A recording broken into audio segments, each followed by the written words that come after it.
This is Town of Madison Conservation Commission meeting of February 5th, 2026. Calling the meeting to order. Elevation of alternates. Well, I make a request that we elevate our friend here. So moved. 10 later. Public comment? One thing, Ralph, on it, I don't know if we wanna reach out or have me reach out or somebody reach out to, Linda with Upper Saco. It appears there's already snowmobile problems on the property. I haven't been deep into the property, but I mean, they're coming across mine up the power line, which crosses, Okay. the conservation part, and then also, I don't know if they're plowing it or if Sean is plowing it, somebody's plowing out to the power lines on the access road, so. Sorry, we were told that intentional. Yeah. On the little road. They, Yeah, the road out. That is. as long as we're on that topic, I attended the two meetings. There was one meeting that was an information session plus a request for information from the general public. And then there was sort of a party kind of event just this week. And I'm not sure that they recognize ATVs that have been used on the property, and they apparently, I don't know whether they put signage up, but they're talking about dealing with that. They didn't mention snowmobiles, but it's a matter of, I think they have to get their process going. They have captured a whole bunch of ideas. Many I view as impractical. Like somebody wanted a path for kayaks, kind of thing, and it would really not beneficial. The ponds are pretty small, and a particular benefit of hauling kayaks is probably not effective. It's probably the last thing you really want to do. But they entertain all of those kinds of situations.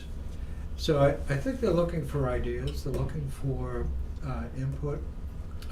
I gave them a couple of suggestions. One is creating a learning experience for the children at the school where there would be classes out there. The second proposal I made was that why don't they put a native plant garden at the entrance so that people can understand what is growing in the area and will have a little color there rather than a barren kind of landscape right there. And so that I gave them those two ideas. One they really liked was the learning experience. So that they're probably going to look for a connection to the school. Try and get a set up kind of a curriculum or whatever. Yeah.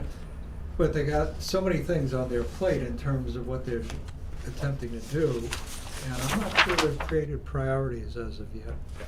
So mentioning that we have a snowmobile problem would be beneficial at this point. Yep. So, So the snowmobiles are not on the corridor, they're off. venturing off. Yep. They're wandering to the Just like I side. said they would, because they always oh, of have. course, of course. Yeah. They're venturing off. The corridor. corridor 19 and other approved trails. All right, Kate, would you send an email to Linda or Doug or? Trails, okay. And like I said, the access road out to the power Right by the line. red house, by which. Yeah, Yeah. yeah, okay. it's Alright. being plowed out too. Like I said, I don't know if that's them, which if that's them, then I would say they're allowed to plow that out, but if it's, I think that's the Somebody right of way, else. that guy in the red house. I can't remember, Mike, do you know that guy's name that was in the red house right there off the, it's on the tip of my tongue. No. I think does he own part of that or something? I thought there was something to do with that right away. I thought that was the I'll piece ask that her. was cut out for our access I'll ask her. outside of I'll the tell house her lots. what's going on up there Yeah. and I'll copy you on the email. Okay, very good. Thank you. That's good information. All right, let's see, old business. Tim, We didn't do the minutes yet. the one thing we ought to maybe give Tim a comment on, and that is the monitoring of the chain of ponds. And that we really should have a plan.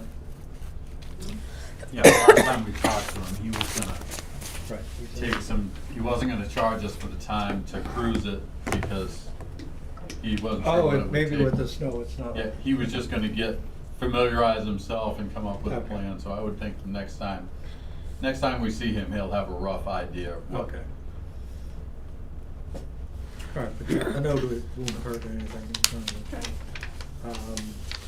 Property review commitments, I don't think we have anything hard except the new addition, which is Chain of Ponds. Jump back up there for a minute. Approval, oh, Thank you. I said You- it, but you didn't hear me. That's okay. That's all right. I was I gonna skipped- let you go. this is, I always do it. I It's don't all know right. why, but It's okay. How about we approve the minutes of January? Any comments? Additions? I'll make a motion to approve the minutes. I'll second it. Okay. All in favor? Aye. All right, thank you. Ralph, I did find out about the invasive species spraying program. I don't know when you want to talk about it in here, but whenever I have the information. Business. All right, why don't you cover it? I'll be through all the, okay, so I contacted, the chair in Dublin, and he told me that the Advocate, which is the local paper, had two, explanations, so I'll just sort of highlight those for you. But it says, in July, it said the Dublin Conservation Commission is offering assistance and advice to Dublin landowners in the fight against non-native invasive plants. These include, but are not limited to, buckthorn, knotweed, and bittersweet. The Dublin Conservation Commission has budgeted money to pay for a licensed professional to apply an herbicide to kill these invasive plants. And then it explains, the best times of the year to do that. But it says the Dublin Select Board has authorized 2 days of spraying this year in August. And please confirm your interest. And so, and then it says the town welcomes contributions of any amount which will offset the program.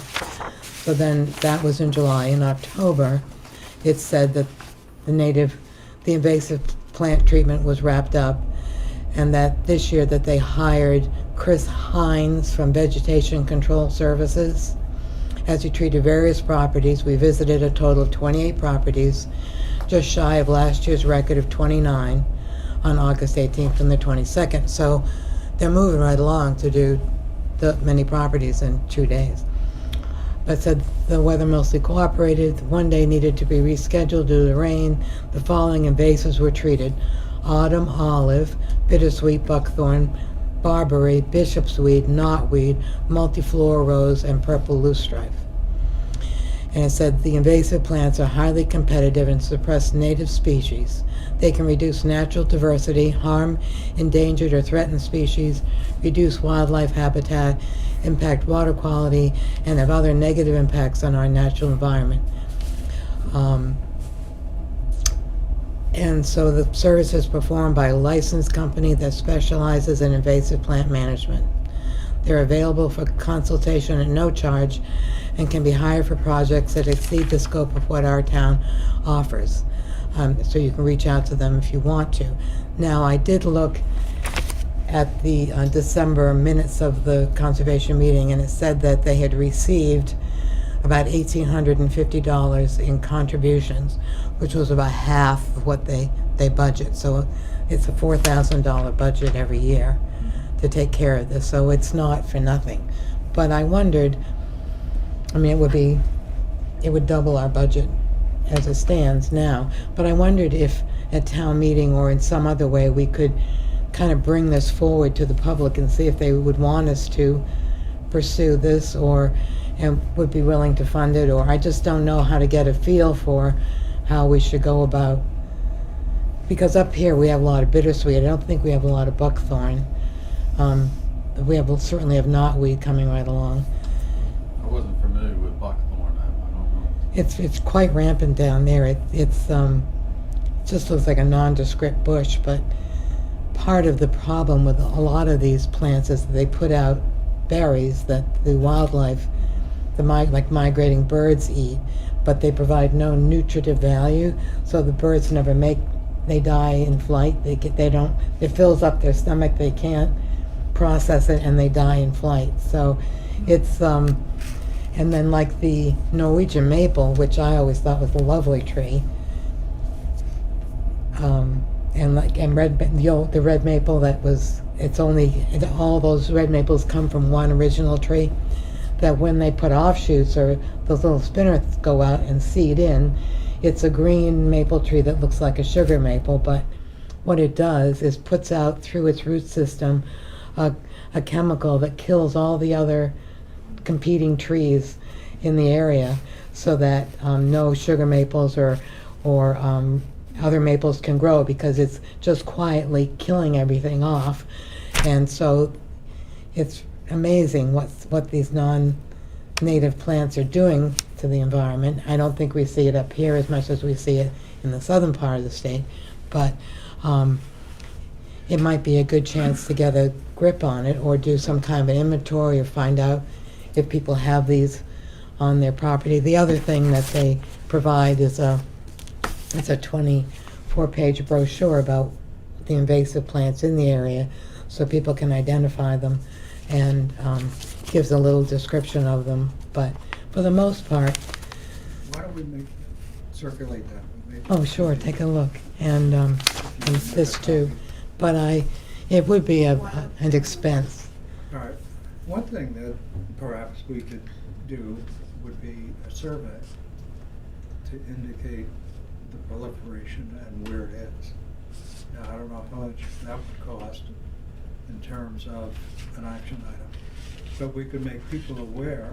And also, if we're dealing with private property, we could ask people to pay for their plot, their lot. Right. So we could do that, but does anything in there indicate how they surveyed the properties for the location of these things? No, and I can probably ask them how they initially Right, started it all. started it all off, Right. because this I think was the 6th year that they've done it. So from what I understand, because on my property, I had them come one year and they sprayed, and then they came back the second year and sprayed again. And then they sent me a letter saying, thank you for participating, but we feel now that your property is at a place where you can manage it yourself. You know, that I got some control of the bittersweet on the property and the knotweed, and that they could be. And then they give suggestions, like with the knotweed, to use an herbicide. I mean, they're not spraying anything except Roundup. I mean, it's really heavy chemicals. It's not like it's environmentally friendly, but that's what you have to do to get rid of these invasive species. So you can spray in the fall when the roots are taking up nutrients to get them through the winter, and then in that way you really can knock them back by spraying at certain times of the year. There's more beneficial trying to control it than at other times of the year. So they're out there trying to educate the public too as to how to confront this. But I mean, just on East Madison Road, there was one little bunch of knotweed, and now we've got quite a bit of it growing. It doesn't go away, and maybe the sooner we look at it. But I just thought that maybe if the public became aware of it, we could, maybe the selectmen would agree to, I don't know. I mean, the selectmen in Dublin, of course, have to agree to sponsor the program, and they're obviously eating the part that's not taken care Well, of. let's research it. Let's see how to initiate the Right. program. I'll find out how they started it. And attempt to establish a budget and see where it goes from there. I just didn't know if there was anything at town meeting. There isn't really a forum at town meeting to ask for public opinion, but, Yeah. We can put it on the town But you website or can. something like that. yeah. But you can, at the end of the meeting, there's any other business to Business. be brought in front of the meeting. I mean, it's completely informal, but at least you could get the word out to all those people that are there and watching on TV, Right. and then just invite them to get in touch with us through the administrator or come to one of our meetings to. Maybe we could put something on each seat that just said, would you be interested in pursuing an invasive plant mitigation in Madison? Check yes or check no, and then you get a little bit of a feedback that way too for the people that leave early, maybe. I don't know. Well, I'm very familiar with knotweed, and it is very difficult to eradicate, extremely difficult. Right. And the root structure, if it likes where it is, the root structure can almost be this thick. And at that point, it's really a problem. You really have to cut it and pour Roundup on it and suffocate Yeah, it. I went a long time ago to an invasive species presentation, and they were talking about that. And down in Concord at DES, I think it was, they were trying different ways to eradicate knotweed. And they were burying it at different depths, and they buried it at 20 feet, and it took 3 years, but it came up at 20 feet. It's quite yeah. Very aggressive. And it was originally introduced to this area as an ornamental shrub. I know. And then the bittersweet in Dublin, it's just unbelievable, but it's not that bad up here. I think we're getting a little further north, but you do see, I do drive around and see it, so it's coming, especially. Well, they are invasive and they choke out other growth. And that's the problem with plants that come from other places in the world. There's no natural kind of control for them. Right. But I'll try to find out how they initiate it, but maybe we can also be thinking about how we might get some interest in the town. Do you mind, Marcia, if I take that? You can have that. No, I'll you- scan it to everybody, then you'll have a scanned copy and I can give you. It came off the web, which might be easier for you to get, but I can, but you're certainly welcome to Well, have let that. us hold on to it. Yeah, and keep we'll- that. We'll give it back to you. I won't hold it hostage. I'll give it back to you. Okay. I won't find it in 2 months, I won't. All right. Selectmen's report. Select boards. I don't have much, but I did go to my office this morning, and this Linda didn't think it made it to the conservation, and it's regarding the lead mine area. And so I had her make a copy to bring for you to look over. Thought you should have it regarding some mitigation things and stuff that are could be That's good. upcoming. That goes with this pile of information. Okay, yeah, she said it did not come to the conservation board, so I thought I would make a pot. That's what she, copy. No, it didn't. And Amy Gibney is who I'm dealing with right now with this pile of stuff. Yeah, so that was pretty much what I had. I was like, well, what do you mean? I'm going tonight, I'll just bring it. And I've emailed with this Amy Gibley, who was on the other side of this, who also signed this letter. And as you had asked me to find out if she'd come to a meeting, we're talking about scheduling something, but you're getting all of this first before she comes. So Right. it's coming in from NHDES, it's coming in groups of downloads, because I've registered with them, so I get a packet of stuff. I got that yesterday, so. Yeah. Well, I wanted to go off the dime on this, because we have absolutely no information now. As a result of making the inquiry to the state, we're starting to get some background information. So we can understand the scope and the scale of the issue and really what is a reasonable path forward. Right. And all of that. So, You want that back, Nicole? No, I had it made Okay. for the board Okay, today. okay. I had asked Linda to make me a copy. I wasn't paying attention. Oh, I was yeah. in La La Land when you were there too. This is a new business, but essentially, we've been stymied by the fact that we haven't been able to get any information. So I'd really like us to come to some kind of conclusion in near term, make a determination as to where we what should we be doing. And the state could help us with funding if there is any available funding. The other alternative is whether or not the property owner could make a contribution that is meaningful. Right. So that kind of thing. And I think it's important for that to be eradicated, eliminated in terms of, it's gotta have some environmental contamination over the Yeah, years. that letter I can do has that a whole little, thing. do Yeah. this, not that, a little procedural Right. information in actual- there. There's actual charts in here that give you the levels and Oh, so yeah. forth and everything. I Okay. went through the whole thing today. All right. In my spare time. And it's one of those things that I don't know what the impact is on Silver Lake. But it Right. could have an impact on Silver Lake as far as water quality. Mm-hmm. And there's a project where they're spending $100,000 to do an environmental review of Silver Mhm. Lake. That's right, you mentioned last night, Paul Littlefield, yeah. Yeah, so they're in the middle of that, and I think part of the budget, unfortunately, part of the budgeting process for the project did not include Cook's Pond, Mm-hmm. because it was a cost element in the definition of the project. So it's one of those things that this is an important addition, I view it as very meaningful in terms of what we should be doing, Right. what we could be doing. So, that kind of thing. Mark isn't here. Is he still out traveling? No, he's here. That's He almost just couldn't right. make it. I saw him yesterday. Administrative and Ted, I think, do you have any comments? Yeah, I no. did a little homework, since I wasn't here at the last meeting. The homework got to me. Through me. Anyways, I gave it to him.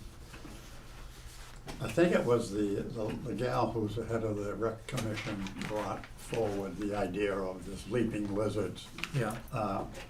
adventure program, and it's a fella here he's in Freedom, Ken Durian, Deurouin. I talked to him, and then he sent me an outline of what their program is. For 1 hour, it's $375, and it's a presentation of 8 animals.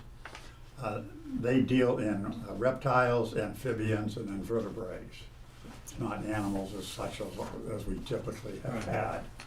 And he sent me this information, and then he called, and he's very interested to be a presenter, but he also knows that we have used the wildlife encounters over the past several years.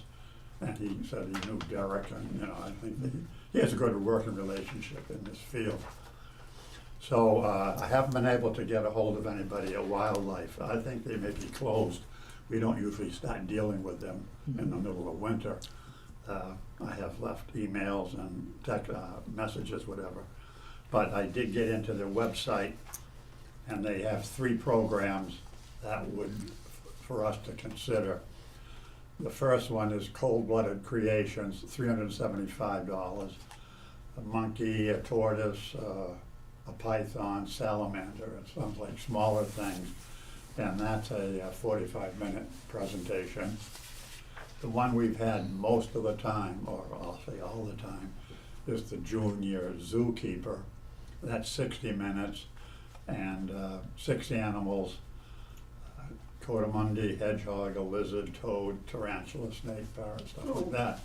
And that Tarantula? program is That's a new one. $475. Oh. And then just another one that I hadn't seen before, called Global Tours. This is $575, and it brings 6 different animals from different continents, etc. So I'm not sure how well young kids would take to all the reptiles, amphibians, and snakes and things. I'm not offering to do the tarantula. I'm sorry? I said, I'm not offering to hang out with the tarantula at all. They had me do the rabbit last year, but I'm not doing the tarantula. So, my recommendation would be go to the same program we've had in the I past think years. that's- at I think $475. that works for me. I think so. So, Cause I Do we usually need a do. vote? Okay, I'll make a motion that we continue the same program presentation this year. Which one are we doing? it's gone junior zookeeper. Yep. For $475 plus Price mileage. of Now, I 475. Yep. didn't think we ever paid for mileage Okay. because I get the check ahead of time and I just give it to her that day. All right, I need a So I'll, second. I'll second that. All right, all in favor? Okay. so I'll continue trying to reach a hold of them to get a contract. Okay. But we'll- Excellent. We'll go with that, and then I'll call Ken and You want to just appreciate tell him his- that we're looking for a little more diversity, Yeah, yeah, whatever, you know. I yeah, mean, no, he was a decent person to chat with, so I had no problem with that. Okay, thank you. Okay, update on Goodman Burke. I'm not sure there's. No, that was any info. that was all of that. That's- And lead mine we covered, so. Um, Conservation account balances. We have, the land use is 29,818. Forest maintenance account, 110,481. Gift account is 359. And the capital reserve account is 64,164. I don't have Um, January statements yet, so that's And why. we don't have January, this is as of December 31st. All right, Before we adjourn, I just have one more thing. sure. I've seen a few signs around about styrofoam recycling, and so I looked it up, and there's a place in Guilford that will accept styrofoam. And I'll just read this a little bit. It says, towns and cities throughout New Hampshire that operate landfills, recycling facilities, and transfer stations are always seeking ways to divert waste from the general stream. Successful strategies include separating plastics, educating people through recycling. And it's critical that we join together with our peers and like-minded professionals to think outside the box. A new recycling stream is now available to communities for a type of plastic not typically recycled in curbside bin pickup or programs or recycling facilities. Number 6, expanded polystyrene, and number 6, polystyrene food service foam, both commonly known as styrofoam. In partnership with the Rotary District governors and participating communities, the Guilford Solid Waste Center is now accepting number 6 foam for proper collection and recycling.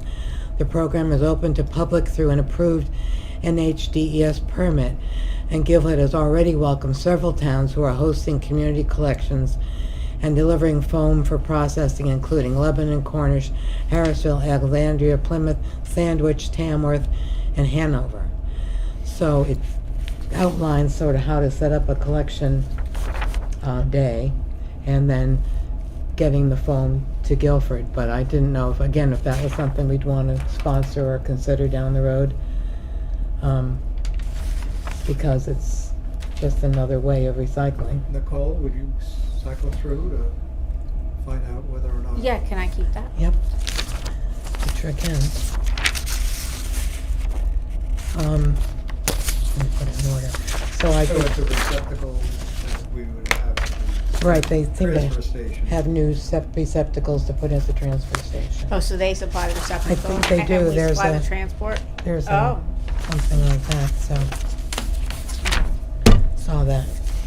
And then the other thing I wondered, because I know, do we have a brochure for the transfer station as to what's and maybe we could look at that and update it, and, because we could have different places where we could divert things like towels and linens can go to the Humane Societies, and I should look at what it is, because I don't know what we have, but wondering if we might want to update that to be a little more user-friendly and have other ways. So I just see so much at the transfer station that could be diverted to a different.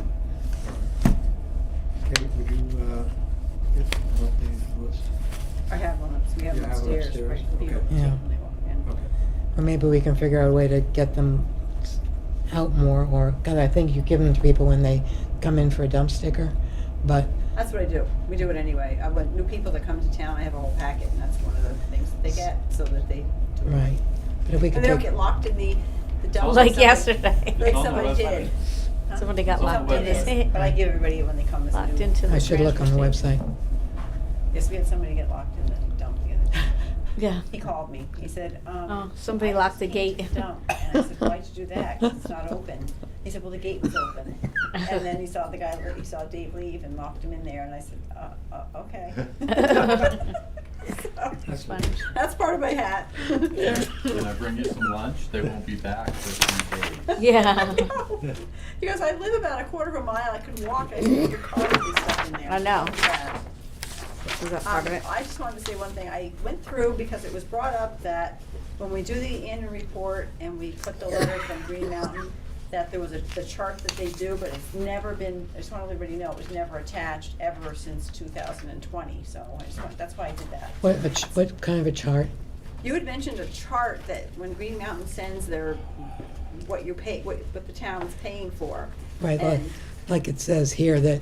the that- letter is what has always gone in with the annual report letter that whoever writes it. Oh, So there's no chart. I just was getting everybody a copy so they knew that that's never happened in 5 years, because I didn't remember doing that part. but So I in, just- I think what I meant was in the letter thanking us for our $1,500 contribution or whatever it was.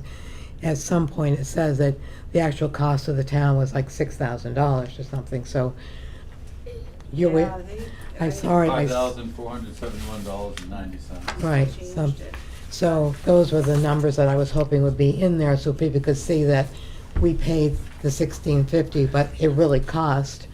And they usually send a chart that comes with it, and they break it all down. That but I'm comes not. with their water report. Yeah, I'm not Right. putting Water that quality. in. But it was just in the letter, I asked Jill Emerson to just always include what the Madison breakdown was, so that people could say, yes, we gave them $1,650, but it really would've, if we'd done it differently, it would've cost us $6,000 or whatever it was.